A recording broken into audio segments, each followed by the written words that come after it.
اور بخاری مسلم میں حدیث ہے، نبی علیہ السلام نے فرمایا اللہ تعالیٰ نے ہر نبی کو ایک مقبول دعا دی تھی جو اس نے اس دنیا میں ہی کر لی، میں نے اپنی دعا چھپا کے رکھ لی ہے قیامت کے دن کے لیے، میں اس دعا کی برکت سے اپنے امتیوں کی شفاعت کروں گا اور میری شفاعت سے میرے ہر امتی کو نفع پہنچے گا سوائے اس شخص کے کہ جس نے اللہ کے ساتھ کسی قسم کا شرک کیا ہوا۔ شرک is the most sensitive issue in the sight of اللہ، شرک اللہ کبھی معاف نہیں کرے گا۔ اور شرک کی بنیادی تعریف کیا ہے؟ شرک کسے کہتے ہیں؟ ایاک نعبد و ایاک نستعین، اے اللہ عبادت بھی صرف تیری کریں گے، دعا بھی صرف تجھی سے مانگیں گے اور کسی کو دعا کے لیے نہیں پکاریں گے۔ ظاہر اس باب میں تو آپ جو مرضی کریں، کسی کو پانی پلا دیں، کسی کا وزن اٹھوا دیں، وہ تو ٹھیک ہے، وہ تو قرآن میں حکم ہے وَتَعَاوَنُوا عَلَى الْبِرِّ وَالتَّقْوَى وَلَا تَعَاوَنُوا عَلَى الْإِثْمِ وَالْعُدْوَانِ، نیکی اور پرہیزگاری کے کاموں میں ایک دوسرے کی مدد کرو اور برائیوں میں ایک دوسرے سے الگ رہو۔ لیکن جو غائب میں مدد کے لیے پکارنا ہے، دعا کرنا ہے، وہ اللہ تعالیٰ کے ساتھ خاص ہے، حتیٰ کہ اس کا کلائمیکس وہ سورہ نمل کی آیت ہے اَمَّن يُجِيبُ الْمُضْطَرَّ إِذَا دَعَاهُ، بھلا بتاؤ تو کون ہے جو اضطراب میں گھرے ہوئے شخص کی دعا کو سنتا ہے، وَيَكْشِفُ السُّوءَ، اور اس سے برائی کو دور کر دیتا ہے، وَيَجْعَلُكُمْ خُلَفَاءَ الْأَرْضِ، اور زمین پہ تمہیں اگلوں کا خلیفہ کرتا ہے، تم مر جاتے ہو تمہاری اولاد، وہ مر جائے گی اس کی اولاد، یہ کون بسار ہے؟ اِلَٰهٌ مَّعَ اللَّهِ، کیا اللہ کے ساتھ کوئی اور الہ بھی ہے؟ قَلِيلًا مَّا تَذَكَّرُونَ، بہت کم لوگ ہی نصیحت حاصل کرتے ہیں۔ اس میں اللہ تعالیٰ فرما رہا ہے کہ بھلا بتاؤ کون ہے جو دعا سنے اور تکلیف دور کر دے؟ کیا اللہ کے ساتھ اور الہ بھی ہے جو یہ کام کر سکے؟ یعنی جس سے آپ نے مدد مانگی کہ وہ میری تکلیف دور کرے دعا کے طور پہ، ظاہر اس باب تو قرآن میں حکم ہے دعا کے طور پہ۔ ایک تو ہے میں کہتا ہوں نہیں مجھے پانی پلا دیں، ٹھیک ہے، لیکن آپ بغداد میں دفن ہے اور میں یہاں سے بیٹھ کے کہتا ہوں مجھے پانی پلا دیں، یہ شرک ہے۔ یہ جھگڑا ہی نہیں ہے کہ مولا علی علیہ السلام کو اختیار ہے یا نہیں، مولا علی کو اللہ نے اختیار بھی دیا ہو تب بھی مولا علی کو آپ پکار نہیں سکتے مدد کے لیے، کیونکہ مولا علی بھی اللہ کو پکارتے تھے اور مولا علی کا ماننے والا بھی، مولا علی کا صحیح شیعہ کون ہوگا؟ جو اللہ کو پکارے، ایاک نعبد و ایاک نستعین۔ تو یہ بہت سینسٹیو معاملہ ہے، مولا علی کے نام کے اوپر اس طریقے سے جو یہ شرک کھڑا کر رہے ہیں اور اہل بیت کے نام کے اوپر یہ مکتبہ اہل بیت کی بھی بدنامی کر رہے ہیں، اور اس میں سب سے پہلے تو شیعہ کو سامنے آ کے ان کی مخالفت کرنی چاہیے۔ یہ دیر آئے درست آئے، بہرحال پہلے تو ایک ٹکٹ میں دو مزے کرتے رہے نا، جیسے مزارات پہ جو کچھ شرک ہو رہا ہے نا، علماء مخالفت تو کرتے ہیں اسی مکتبہ فکر کے، لیکن ساتھ مزے بھی لے رہے ہوتے ہیں کہ چلو یار ہمارے ٹھیک آباد تو ہے نا۔ یہی شیعہ کے علماء نے مجرمانہ غفلت کی، وہ مانتے تو تھے کہ یہ شرک کر رہے ہیں ذاکرین، لیکن وہ ایک ٹکٹ میں دو مزے کرتے ہیں، ان کا چلو ہماری پبلک تو جڑی ہوئی ہے نا، لیکن اب ان کو اندازہ ہوا کہ نہیں یار تو کام ٹپ گیا، یہ تو معاملہ ہمارے ہاتھ سے نکل گیا۔ اب ان کو ہوش آئی ہے تو جگہ جگہ کانفرنسز ہو رہی ہیں، جواد نقوی صاحب کا بھی کلپ آ گیا ہے، ثاقب اکبر صاحب کا بھی کلپ آ گیا ہے، حیدر نقوی صاحب کا بھی کلپ آ گیا ہے، باقی علماء کا بھی، اور بڑے غصے سے بھرے ہوئے ہیں وہ، کیونکہ ان کو اندازہ ہو گیا کہ یہ معاملات ہم سے بگڑ گئے۔ آپ یوٹیوب کے اوپر جا کے دیکھیں نصیریہ کے بارے میں ان کے کلپ، اور پھر بلکہ جواد نقوی صاحب نے تو بڑی بولڈ بات کی، انہوں نے کہا یہی باتیں ہیں جس کی وجہ سے پھر لوگ شیعہ کافر کے نعرے لگانا شروع کر دیتے ہیں، یہ تم لوگوں نے یہ کفر کر کے ان کو مجبور کیا ہے۔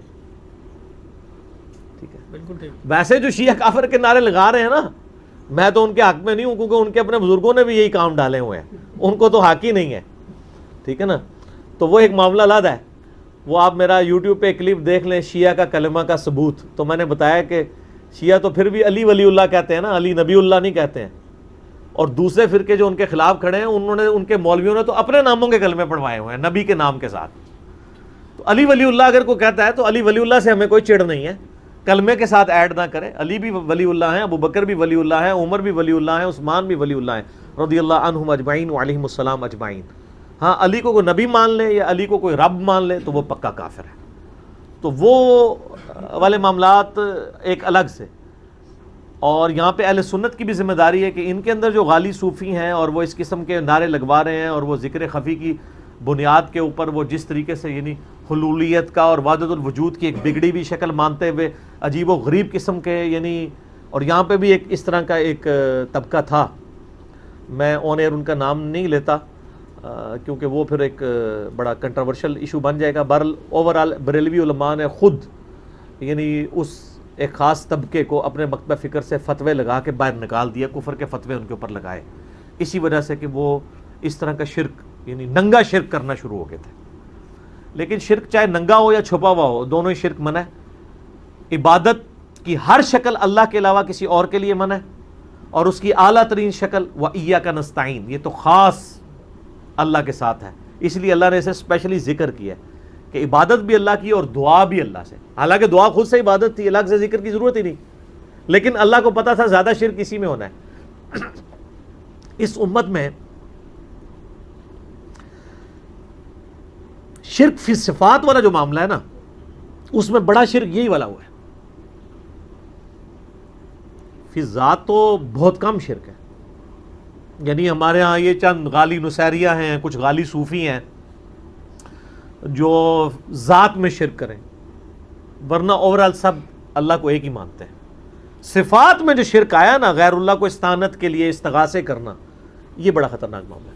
اور میں آپ کو مزے کی بات بتاؤں, آپ اگر پازیٹیولی دعوت پیش کریں تو بڑے ایفیکٹ اس کے نکلتے ہیں.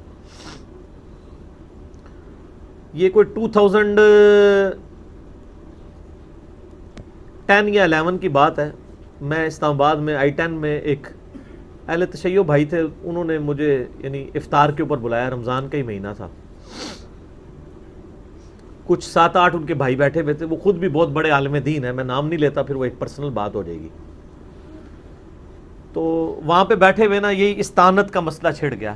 میں نے کہا یا علی مدد نہ کہیں, آپ ویسے مولا علی سے محبت کا اظہار کریں لیکن مدد کے لیے نہ پکاریں. تو وہ کہنے لگے نہیں, ہم تو ان کو وسیلہ اور توسل سمجھتے ہیں, اللہ ہی کو پکارتے ہیں ہم, لیکن یا علی مدد کا مطلب آپ کو سمجھ نہیں آیا. میں نے کہا یار مجھے اردو نہیں آتی ہے, مجھے عربی نہیں آتی ہے. وہ کہتے ہیں یا علی مدد کا مطلب یہ ہوتا ہے کہ اے اللہ ہماری مدد کر علی کے وسیلے سے. میں نے کہا یہ تو نہیں ہے, اس کے لیے تو یہی جملہ بولا جائے گا جو آپ بول رہے ہیں. آپ تو ڈائریکٹ یہ الفاظ استعمال کرتے ہیں, یا اہل سنت کے ہاں لوگ یا شیخ عبد القادر جیلانی المدد کہہ رہے ہوتے ہیں, تو یہ تو منع ہے. پھر وہ خیر تھوڑا کھل کے سامنے ہے.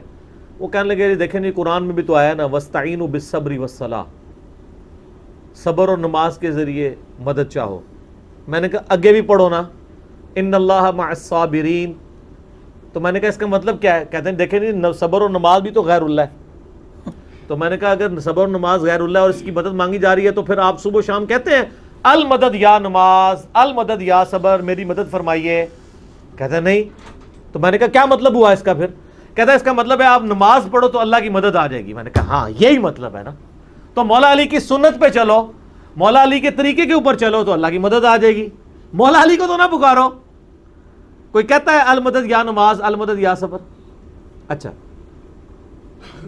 پھر کہتے ہیں جی ہاں یہ تو بات سمجھ آ گئی, بتائیں ممانعت کہاں ہے؟ پھر میں نے سورہ نمل کی وہ آیت پڑھی, امن یجیب المضطر اذا دعاہ ویکشف السوء ویجعلکم خلفاء الارض االہ مع اللہ قلیلا ما تذکرون. میں نے کہا اس آیت میں واضح آیا ہے کہ جو اللہ کے علاوہ کسی اور کو دعا کے لیے پکارنا سمجھتا ہے نا, وہ اسے خدا بنائے ہوئے ہے, معبود بنائے ہوئے ہے.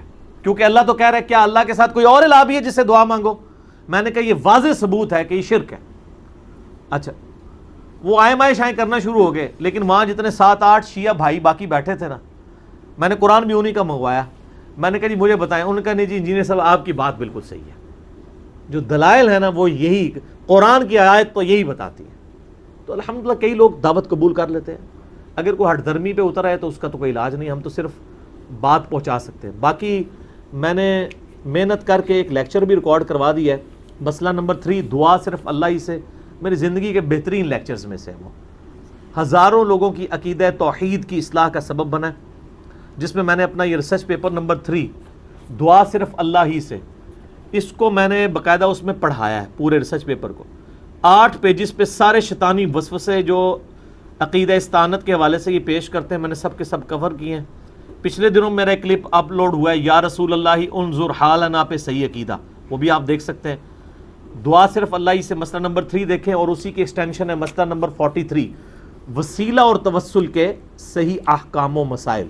تو انشاءاللہ تعالی عقیدہ توحید کے حوالے سے آپ کی اصلاح ہو جائے گی انشاءاللہ.